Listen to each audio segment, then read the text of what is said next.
ಇನ್ನು ರಾಜ್ಯ ರಾಜಧಾನಿ ಬೆಂಗಳೂರಿನ ಮಂದಿಗೆ ಶಾಕ್ ಮೇಲೆ ಶಾಕ್ ಎದುರಾಗಲಿದೆ. ಸರ್ಕಾರದ ದರ ಏರಿಕೆಗೆ ಈಗಾಗಲೇ ಜನರು ಕೂಡ ಸುಸ್ತಾಗಿದ್ದಾರೆ. ಸಿಲಿಕಾನ್ ಸಿಟಿ ಮಂದಿಗೆ ಶಾಕ್ ಮೇಲೆ ಶಾಕ್. ದರ ಏರಿಕೆಗೆ ಜನರು ಕೂಡ ಸುಸ್ತಾಗಿದ್ದಾರೆ. ಮೆಟ್ರೋ ಟಿಕೆಟ್ ದರ ಆಯಿತು, ಇದೀಗ ವಿದ್ಯುತ್ ದರ ಏರಿಕೆಯಾಗುವ ಸಾಧ್ಯತೆಗಳು ದಟ್ಟವಾಗಿದೆ.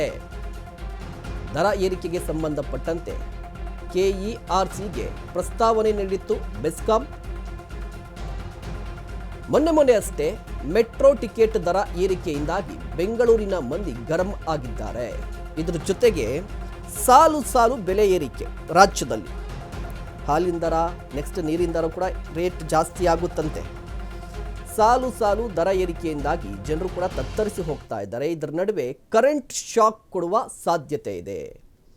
ಅಂದರೆ ಈಗಾಗಲೇ ಒಂದು ಪ್ರಸ್ತಾವನೆಯನ್ನು ಸಲ್ಲಿಸಿದೆ ಬೆಸ್ಕಾಂ.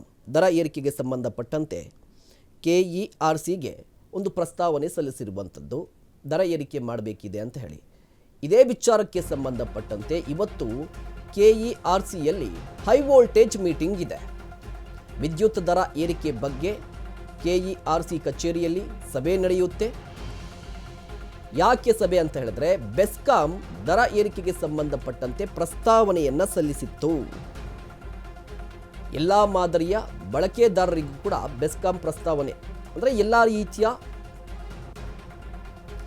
ಯಾರು ಗ್ರಾಹಕರು ಇರ್ತಾರೆ, ಬೆಲೆ ನಿಗದಿ ಜಾಸ್ತಿ ಮಾಡಬೇಕು ಯೂನಿಟ್ ಮೇಲೆ ಅಂತ ಹೇಳಿ ಪ್ರಸ್ತಾವನೆ ಸಲ್ಲಿಕೆ ಮಾಡಿರುವಂಥದ್ದು. ದರ ಏರಿಕೆ ಮಾಡಲೇಬೇಕಾಗಿದೆ ಅಂತ ಹೇಳಿ ಬೆಸ್ಕಾಂ ಒಂದು ಕಡೆ ಪ್ರಸ್ತಾವನೆಯನ್ನು ಸಲ್ಲಿಸಿದೆ. ಬಟ್ ಈಗ ಕುತೂಹಲ ಇರುವಂಥದ್ದು, ಈ ಪ್ರಸ್ತಾವನೆಗೆ ಕೆಇಆರ್ಸಿ ಒಪ್ಪಿಗೆಯನ್ನು ಕೊಡುತ್ತಾ?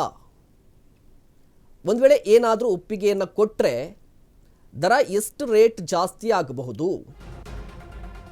ಕೆಇಆರ್ಸಿಗೆ ಸಲ್ಲಿಸಿರುವ ದರ ಏರಿಕೆ ಪ್ರಸ್ತಾವನೆ ನೋಡೋದಾದರೆ, ಹಾಗಾದರೆ ಪ್ರಸ್ತಾವನೆ ಸಲ್ಲಿಸಿದ್ದಾಯ್ತಲ್ವಾ?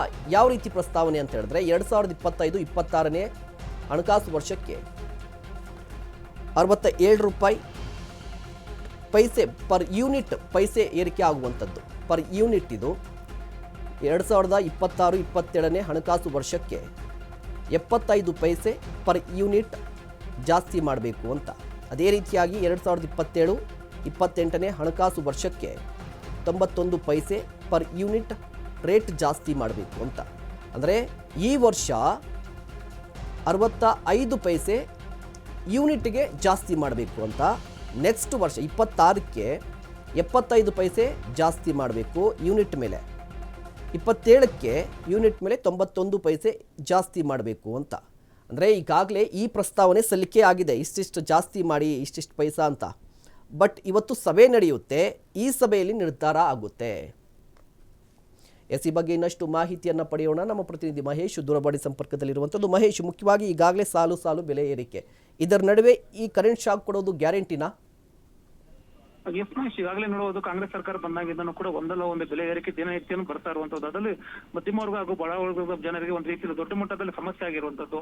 ಪ್ರಮುಖವಾಗಿ ಈ ಗಮನಿಸಬೇಕಾದ್ರೆ ಏನು ಕಳೆದ 15 ದಿನಗಳಿಂದ ಕೂಡ ಏನು ವಿದ್ಯುತ್ ಬೆಲೆ ಜಾಸ್ತಿ ಮಾಡ್ಬೇಕಂತನೂ ಕೂಡ ಈಗಾಗಲೇ ಬೆಸ್ಕಾಂ ಅವರು ಪ್ರಸ್ತಾವನೆ ಕೊಟ್ಟಿರುವಂತದ್ದು ಕೆಇಆರ್ಸಿ ಈ ಹಿನ್ನೆಲೆಯಲ್ಲಿ ಇವತ್ತು ಮೀಟಿಂಗ್ ಕರೆದಿರುವಂತದ್ದು. ಅಂದ್ರೆ ಸಾಧಕ ಬಾಧಕಗಳ ಬಗ್ಗೆ ಚರ್ಚೆ ಮಾಡಿ ನಾವು ಈ ದರವನ್ನು ಏರಿಕೆ ಮಾಡ್ತೀವಿ ಅಂತ ಕೂಡ ಈಗಾಗಲೇ ಹೇಳಿಕೆ ಕೊಟ್ಟಿರುವಂತದ್ದು.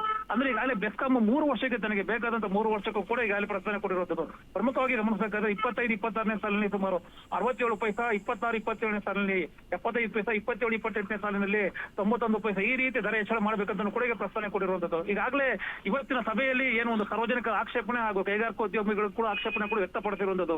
ಪ್ರಮುಖವಾಗಿ ಗಮನಿಸಬೇಕಾದ್ರೆ ಇಲ್ಲಿ ಕೈಗಾರಿಕಾ ಉದ್ಯಮಕ್ಕೆ ಹಾಗೂ ವಾಣಿಜ್ಯೋದ್ಯಮಕ್ಕೆ ಅತಿ ಹೆಚ್ಚು ತೊಂದರೆ ಆಗುವಂತದ್ದು. ಯಾಕಂದ್ರೆ ಈಗಾಗಲೇ ಗ್ಯಾರಂಟಿ ಯೋಜನೆಯಲ್ಲಿ ಬಡ ಹಾಗೂ ಮಧ್ಯಮ ವರ್ಗದವರು ಎಲ್ಲೋ ಒಂದ್ ಕಡೆ ಲೈಟ್ ಬಿಲ್ ಕಟ್ತಾ ಇಲ್ಲ, ಇದೇನಿದ್ರು ಕೂಡ ನಮಗೆ ಎಫೆಕ್ಟ್ ಆಗೋದಂತ ಕೂಡ ಈಗಾಗಲೇ ಆಕ್ರೋಶ ವ್ಯಕ್ತಪಡಿಸಿರುವಂತದ್ದು. ಅಂದ್ರೆ ಇಂದಿನ ಸಭೆಯಲ್ಲಿ ಏನ್ ಡಿಸೈಡ್ ಆಗೋದು ಕಾದ್ ನೋಡ್ಬೇಕಾಗಿರುವಂತದ್ದು. ಮಹೇಶ್, ಧನ್ಯವಾದ ಮಹೇಶ್ ತಮ್ಮೆಲ್ಲ ಮಾಹಿತಿಗಾಗಿ.